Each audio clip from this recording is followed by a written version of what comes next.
دا یو کوچنی کاروبار دی چې په دغه ځای کې 10 نفرو ته د کار زمینه برابره شوې ده. د دغسې کاروبارونو د ملاتړ په موخه موږ ځو بېلابېلو هېوادوالو سره غږېږو.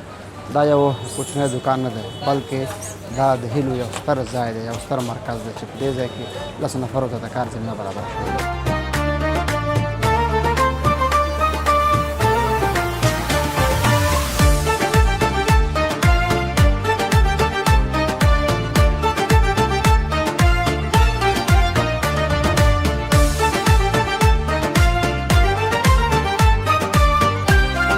یار محمد دی، جلال آباد ښار د بجازۍ کوڅې کچکول مارکیټ اول بلاک اول منزل کې 3 نمبر دکان دی. یاره غالبا کېږي تقریبا یو 15-20 کاله به کېږي. ما سره کسان کار کوي 10 نفره دی صاحب. برحاله را سره په کار لګیا دي. بس ښه دي زایل صاحب، کله ورځ 2 جوړې 1 جوړه 3 جوړې دغسې په داسې ورځو کې ورته برابرېږي.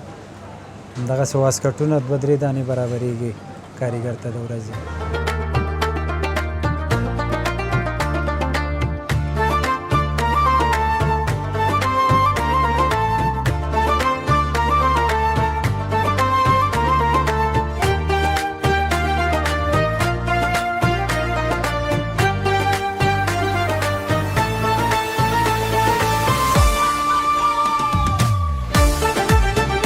خاطرې خو ډېرې زیاتې لرو، بلکې د خیاط خاطره خو ټوله همدا وي چې یا به یې جوړه په چپه ګنډلې یا به یې کالر په چپه لګولی که نه. زمونږ دپاره جالبه چې وه ما سره یو کاریګر و د فرهاد په نوم د ښېوې ولسوالۍ و، او دا یو ورځ راغی نو زمونږ په خوا کې چې و زایل صاحب د کوچیان اوسېدل هغه د وجود نه ډېر غټ غټ ول. ښه وجود نه ډېر غټ غټ ول نو یو نوم پکې قاسم و. ده ته اوس جوړه قاسمي ورغلې ده. ما ته وایي یار محمد استاذ محله وایي الله دې خیر کوي بس کومک را سره کوه. مال ولې خدای دې خیر کړي څه لانجه ده څه مسله ده؟ وایي قاسمیانو سره مې لاس اچولی دی. نو خدای شته دی زه ورخطا کړلم. ماله دا لکه چې کوچیان قاسمیان خو ښیي هغه خو د تنې نه هم ډېر غټ ول زایل صاحب پوه شوې. او وزن کې مال یاره دې باندې خو زما زور نه رسېږي. زه ته یې پټ شوم. چې پټ شوم ورو بیا یو ساعت وروسته بیا راپسې راغی وما ما ته راشه وایي ما قاسمیانو سره لاس اچولی ته دغه دا کار خلاص که دې سره څه شی و چې ماما یې راته ویلې خدای شته زه هم دغه شوم هلته راځه نو اوس یې لاس اچولی دی چې اوس د حل لاره ورته راوباسو چې لاړله ماما کوم هلته دې دا قاسمیان دلته دونه نران شو چې دې تاکاوۍ ته درپسې راغله.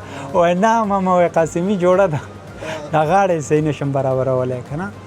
یعنې ما ورته ویل زما خو د زړه بیخي راویستو ظالمه په خوله دې راته زړه راویستو. او که نه هغه جوړه وختله زایل صاحب. زما دپاره دا ډېره جالبه وه زایل صاحب. دغه رفتونه چې تاسو سره په دوکان کې یو تر ډېره پورې د کوم ځای دي؟ زایل صاحب د کې پاکستاني هم شته دی او بل دغه په هندي نوم راځي خو چینایي مالونه دي ټول زایل صاحب. او مطلب د وطن به کوم وخت پکې نه وي؟ یاره د وطن خو نشته دی خو بعض یو نوم د وطن په نوم جوړېږي لکه لغمان شو دربار په نوم شو دغسې خو دا ټول په چین کې جوړېږي زایل صاحب. بس نومونه د دې ځای ورکول کېږي. جانه ښې کراري ده زایل صاحب. پیغام مې دا دی هغې ورونو ته چې وایي په وطن کې کار نشته دی. نو زایل صاحب داسې دی خام کار د انسان د همت پورې تړلی ده. په دې لارو کوڅو کې موږ او تاسې ډېر ګورو چې ځوانان دي څوک لاسګاډی لګولی دی لاسګاډی چلی څوک ریړۍ لګولې ده په هغې باندې چپس او پکوړې او دا شیونه پخوي. نو د ورځې یو 200 100 300 دغسې دی کور ته وړي که نه. نو په غریبۍ کې شرم نشته دی.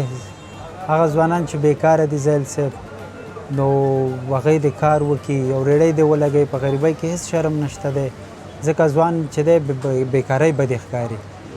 نو چې دا ریړۍ ولګوي یا فرض مثال دی یو چا سره منشي شي شاګرد شي نو طبعا دا د ورځې یو 100 200 یا 500 خو خامخا وړي زایل صاحب. نو هغه ځوانان دې په کار ځان بوخت کړي نو دا ورته یوه ښه لاره ده زایل صاحب. چې کار دی وکړي. ډېره مننه له تاسې نه انزایل صاحب چې راغللی زمونږ د غریبانه چوپړ ته زمونږ سره مو مرکه وکړله.